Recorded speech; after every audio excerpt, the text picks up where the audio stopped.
21 વર્ષના કંડક્ટર સાથે બનેલી ઘટના પર। રાત્રિના 2 વાગ્યા હતા। આખું શહેર ઊંઘમાં ગરકાવ હતું।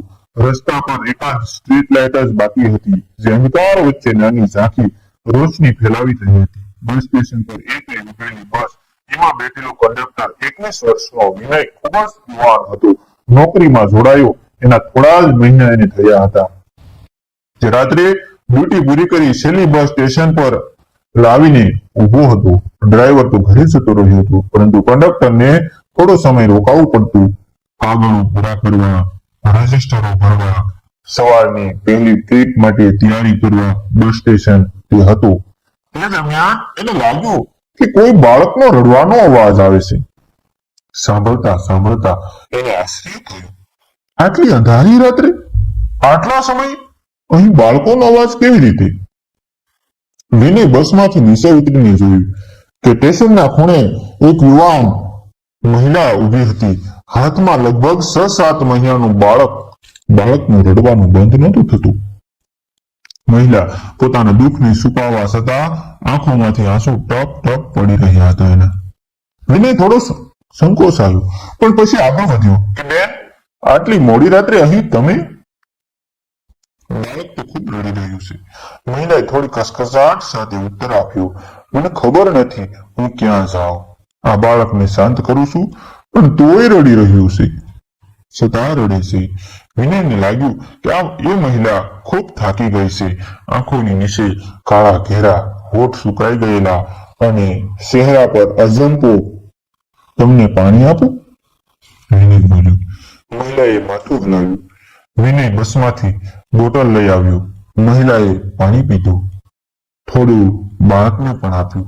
બાળક થોડું શાંત થયું, પણ મહિલાની આંખોમાં હજી ચિંતા હતી। થોડા સમય પછી એણે ધીમા અવાજમાં કહ્યું, મને બહુ ભૂખ લાગી છે, દિવસભર કંઈ ખાધું નથી। વિનયને દયા આવી અને પોતાની થેલીમાંથી ટિફિન કાઢ્યું। આજે એને રોટલી અને શાક દાળ રોટલી અને શાક દાળ ભાત બાંધી આપ્યા હતા। આ ટિફિન ખાઈ લો, હજુ તાજું જ છે। મહિલાએ એક પળ વિચાર્યું, પણ પછી ભૂખની સામે એની શરમ ભૂલી ગઈ। એણે રોટલી હાથમાં લીધી, ધીમે ધીમે ખાવા લાગી। ખાવાની સાથે એની આંખોમાંથી આંસુ સરકી ગયા। જાણે ખાવાનો નહીં, પણ કોઈનો સાથ, કોઈની માન્યતા એ ઘણા સમય પછી અનુભવ્યો હતો। વિનય બાળકને હસાવવા પ્રયત્ન કરવા લાગ્યો, અરે નાનું, મલક એટલું કેમ રડે છે? હવે તો તારી મમ્મી ખાઈ રહી છે, હવે તો હસ। બાળક થોડું મૂંઝીને હસ્યું। મહિલા આ દ્રશ્ય જોઈને પહેલી વાર થોડું સ્મિત કર્યું। થોડો સમય પછી વિનયે ધીમેથી પૂછ્યું કે બેન, હું તમને ઘરે મૂકી આવું? આટલા સમય એકલા બેબી સાથે રહેવું સુરક્ષિત નથી। આ સાંભળીને મહિલાની આંખોમાંથી અચાનક આંસુ વહેવા લાગ્યા। બાળકને હૃદય સાથે સાંપીને એક કંપતા અવાજમાં બોલી, મારે જવા માટે કોઈ ઘર નથી। મારા પતિએ મને ઘરેથી કાઢી મૂકી છે, હવે હું ક્યાં જાઉં? અંધારું સ્ટેશન, અંધારી રાત્રિ, આકાશ અને મહિલાના શબ્દો એ ક્ષણે વિનયના દિલમાં કંપારી છવાઈ ગઈ। એની સામે એક યુવાન સ્ત્રી, ગોદમાં નિર્દોષ બાળક અને પાછળ લૂંટાયેલી જિંદગી। વિનયને સમજાતું ન હતું કે હવે શું કરવું, પણ એને ખબર હતી કે હવે આ રાત સામાન્ય નહોતી રહેવાની। મારું નામ નંદની, લગ્નને 2 વર્ષ થયા છે મારે। શરૂઆતમાં બધું સારું હતું, પણ પછી પતિનો સ્વભાવ બદલાતો ગયો। નાની નાની વાતમાં ગુસ્સો કરવો, મારકૂટ કરવી, એના પરિવારનો ત્રાસ। આખરે આજે તો એણે મને બાળક સાથે ઘરમાંથી કાઢી મૂકી અને કહ્યું તો હવે ક્યારેય આ ઘરમાં પરત ન આવતી। એ વાત કહેતી વખતે નંદનીના અવાજમાં ભય અને તૂટેલી આશાનું ભારણ સ્પષ્ટ હતું। વિનય નરમાઈથી કહ્યું, બેન, તમે ચિંતા ન કરો, હું તમારો ભાઈ સમાન છું। આ રીતે રાત્રે રસ્તા પર રહેવું સુરક્ષિત નથી। ચાલો તમને કોઈ આશરો મળી જાય ત્યાં સુધી હું તમારી મદદ કરું। નંદનીએ વિનય તરફ જોયું। એની આંખોમાં વિશ્વાસ અને સંકોચ વચ્ચેનો સંઘર્ષ હતો। પણ તમે કેમ મારી મદદ કરશો? તમે તો અજાણ્યા છો, વિનય સ્મિત કરતા બોલ્યો, અજાણ્યા હોઈએ એટલે મદદ કરવી જોઈએ ને એવું ક્યાં લખ્યું? અજાણ્યા હોય એટલે મદદ ન કરવી જોઈએ એવું ક્યાં લખ્યું છે? હમણાં તમે અને તમારું બાળક મારી જવાબદારી શું? એના શબ્દોમાં એક સસાઈ હતી.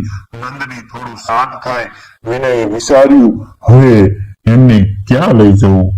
એને મનમાં નક્કી કર્યું કે પોતાની હોસ્ટેલમાં લઈ જવું યોગ્ય ન હતું, પણ નજીકની એક જૂની મુસાફર માટેની છાવણી હતી જ્યાં ક્યારેક ગરીબ માણસો રાત પસાર કરતા. બંને સે ધીમે ધીમે ત્યાં ચાલ્યા. રસ્તો ભયંકર હતો. ફક્ત દૂર ક્યાંક કૂતરાના ભૂકવાનો અવાજ આવતો હતો. છાવણી પાસે પહોંચતા વીણીને અચાનક અજબ લાગ્યું. એ જગ્યા અત્યંત શાંત હતી. સામાન્ય રીતે ત્યાં કોઈને કોઈ તો ઊંઘતું હોવું જોઈએ, પણ આજ રાત્રે ત્યાં એક પણ માણસ ન હતો. નંદનીએ બાળકને સાપીને કાંપતા અવાજમાં કહ્યું કે અહીં અજીબ લાગે છે, બધું ખાલી કેમ છે? ત્યારે વિનયે બહાદુરી બતાવવાની કોશિશ કરી, કંઈ નહીં, કદાચ આજે કોઈ મુસાફર નથી. પણ અંદર જઈને એને પણ કંપરી આવી. છાવણીની દિવાલો પર ધૂળ, એક ખૂણે તૂટેલો દીવો અને મધ્યમાં એક ખાલી ખાટલો. નંદનીની થોડીક થાકી ગઈ હતી. એણે બાળકને બેસાડ્યું અને થોડી આરામથી બેસી ગઈ. વિનય એને પાણી આપ્યું. એ જ સમયે અચાનક ખૂણેથી અજબ અવાજ આવ્યો, જાણે કોઈ ધીમે ધીમે બબડતું હોય. બંને ચોંકી ગયા. વિનય તરત ચાલુ કરી. ખૂણામાં પ્રકાશ પડી જોયો. ત્યાં કોઈ ન હતું. નંદની ગભરાઈ ગઈ. અહીં કંઈક છે, મને ભય લાગે છે. મને ભય લાગે છે. વિનય એને શાંત કરતી કહ્યું કે ચિંતા ન કરો, કદાચ ઊંઘવા છે. પણ અચાનક ખાટલાના નીચેથી બાળક જેવો જ રડવાનો અવાજ આવવા લાગ્યો. એક પળ માટે બંનેના રક્ત જામી ગયા. નંદનીએ પોતાના બાળકને વધુ જોરથી પોતાની છાતી સાથે ચાપી દીધું. મારો દીકરો તો મારી ગોદમાં છે, તો અવાજ કોનો છે? વિનયને અજીબ ઘેરું સત્ય સમજાતું નહોતું. અંધારી છાવણીના બાળક જેવો અવાજ, ખાલી જગ્યા, અને આ બધું જાણે કોઈ રહસ્ય તરફ દોરી રહ્યું હતું. અંધકાર ઘેરાતો ગયો. છાવણીની દિવાલોમાંથી આવતા અજાણ્યા અવાજો વધુ તીવ્ર બન્યા. નંદની બાળકની સાથે સાથે સાંભળીને કાંપતી બોલી કે વિનય, મને બસાવો, એ મારી પાછળ આવી ગયો છે. દરવાજો ખોલવાનો પ્રયત્ન કર્યો, પરંતુ દરવાજો જાણે અંદરથી જ બંધ હતો. કસાઈને બંધ થયો હતો એ પસીનાથી તરબતર થઈ ગયો. અચાનક જ સામે દિવાલ પર ઝાંખો આકાર દેખાયો. માણસનું પડછાયું, અને એ પડછાયામાંથી કર્કશ અવાજ ગૂંજ્યો, નંદની, તું મારી છે, તું ભાગીને પણ ક્યાં જશે? નંદની શીશ પાડી, મને છોડી દે, તું મારો પતિ નથી, તું તો મારો કસાય છે. વિનય શોકીને નંદની તરફ જોયું. તમારો પતિ મરી ગયો નથી? નંદનીની આંખોમાંથી આંસુ વહેવા લાગ્યા. એણે ધીમા અવાજમાં કહ્યું કે હા, 3 મહિના પહેલા એનો એક્સિડન્ટ થયો હતો, પરંતુ એની આત્મા મને શાંતિથી જીવવા દેતી નથી. હું જ્યાં જાઉં છું તેની હાજરીનો અહેસાસ થાય છે. આજે તો એની છાયા અહીં પણ આવી ગઈ છે. વિનય સ્તબ્ધ થઈ ગયો. શું કરવું એ સૂઝતું નહોતું. અરે એટલે જ તમે કહેલી કે ઘર નથી, સાસુ કહું તો તમારો પતિ હવે જીવતો જ નથી? નંદી કાંપતા હોઠથી બોલી, હા, પરંતુ એના કુટુંબ વાળાઓએ મને દોષ આપ્યો. એમને લાગ્યું કે એનું મૃત્યુ એનું કારણ છે એ મારા કારણે થયું. એમણે મને બાળક સાથે ઘરમાંથી કાઢી મૂકી. તે દરમિયાન અવાજ વધુ પ્રસન્ન બન્યો. તું મારી જ છે, તારા વગર હું અધૂરો છું. બાળક જોરથી રડવા લાગ્યું. અંધકારમાં દિવાલો કંપવા લાગી. વિનયે નક્કી કર્યું કે હવે કંઈ તો કરવું જ પડશે.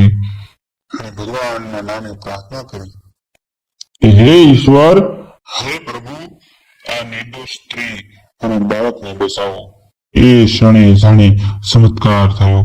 છાવણીની છતમાંથી તૂટેલો દીવો અચાનક પ્રગટ્યો. પ્રકાશ ફેલાયો. પ્રકાશ પડતા જ એ પડછાયો ધીમે ધીમે છે ગાયબ થવા લાગ્યો. નંદનીના ચહેરા પર આશ્ચર્ય અને શાંતિ દેખાય. વિનય જુઓ, એ છાયા ઓગળી રહી છે. પ્રકાશ ધીમે ધીમે આખી છાવણીમાં ફેલાયો. અવાજો બંધ થઈ ગયા. શાંતિ છવાઈ ગઈ. વિનયે હળવો શ્વાસ લીધો. હવે ડરવાની જરૂર નથી. એ આત્મા આજે શાંતિ પામ્યો હશે. નંદની રડી પડી. તમે ન હોત તો આજે હું અને મારું બાળક કદાચ જીવી ન શકતા. તમે અજાણ્યા હોવા છતાં મને જીવન દાન આપ્યું છે. વિનયે નરમાઈથી કહ્યું, બેન, અજાણ્યા હોવા છતાં માણસે સૌથી મોટી ઓળખ છે. સવારે પહેલી કિરણ સાવણીમાં પ્રવેશી આખી રાતનો અંધકાર જાણી પીગળી ગયો. વિનયે નક્કી કર્યું કે હવે હું તમને એક સુરક્ષિત આશ્રમમાં લઈ જઈશ. સમાજ તમારી સાથે જે અયોગ્યતા કરી છે એને સુધારવા માટે કંઈક કરવું પડશે. નંદનીએ બાળકને ચુંબન આપ્યું અને વિનય તરફ આભારની નજરે જોયું. તે ક્ષણે વિનયને લાગ્યું કે એની 21 વર્ષની નાની ઉંમર છતાં એણે એક જીવનનો સૌથી મોટો પાઠ શીખી લીધો હતો. માણસાઈની હિંમત હોય તો અંધકારની સૌથી ઘેરી રાત્રિ પણ કદી સ્થાયી નથી રહેતી.